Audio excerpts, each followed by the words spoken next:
Monique, on va parler d'un cas d'agression sexuelle qui n'a aucun sens. Un homme qui a été condamné à 3 ans et demi de prison.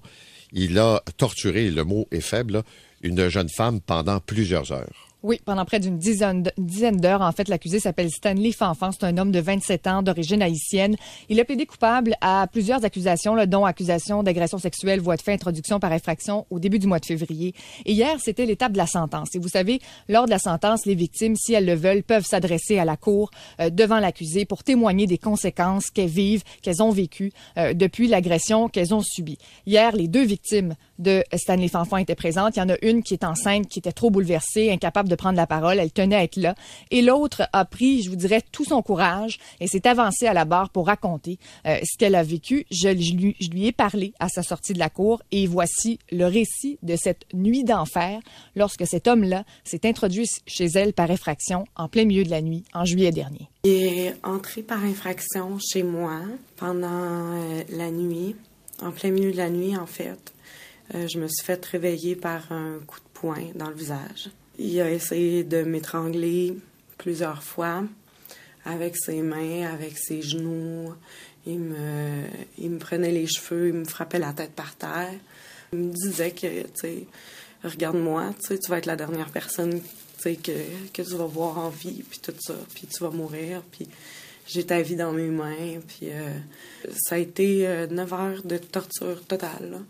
Ça l'arrêtait des 10 minutes à peu près. Puis il me demandait de regarder ses mains. Ses mains étaient enflées, bleues. Puis il me disait que c'était de ma faute si ses mains étaient comme ça. Il m'a violée. Je pleurais, je criais, je demandais d'arrêter. Il a finalement arrêté la première fois pour continuer de me battre. Il m'a reviolée. À peu près après peut-être 6 ou 7 heures de torture, j'essayais plus de me défendre, là. J'attendais que ça finisse. Au bout d'une dizaine d'heures, Paul, elle a réussi à s'enfuir. Elle est allée chercher de l'aide chez des voisins. Les voisins qui visiblement étaient absents une partie de la nuit parce que personne était là pour entendre ses cris. Et là, ça fait à peu près 8 mois. Là, c'était en juillet dernier. Et encore aujourd'hui, elle en subit les conséquences. Jusqu'à maintenant, j'ai pas été capable de recommencer à travailler. J'arrive plus à dormir. Je fais des cauchemars. J'ai des flashbacks. Je revois son visage, je revois la méchanceté. Puis j'avais aussi un conjoint dans ce temps-là qui a eu peur puis qui est parti. Fait que c'est vraiment tout perdu. J'ai pas l'impression qu'il comprend ce qu'il a fait puis l'impact que ça a sur moi. Il a gâché nos vies puis j'avais besoin de dire. J'avais besoin de lui demander est-ce que t'as honte? D'essayer de voir dans son visage, y a-tu quelque chose qui se passe en dedans de lui? Est-ce qu'il comprend? J'ai vu qu'il me narguait, il avait de l'air à trouver ça drôle.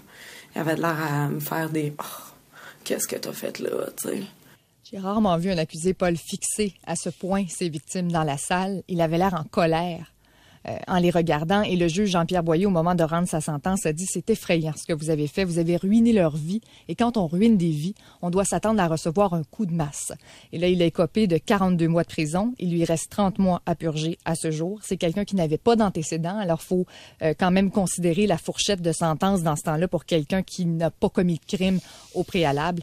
Et tu me disais ce matin qu'à sa sortie, il devra garder une distance d'au moins, d'au moins 50 mètres. Une cinquantaine de mètres de ses victimes, 3 ans de probation.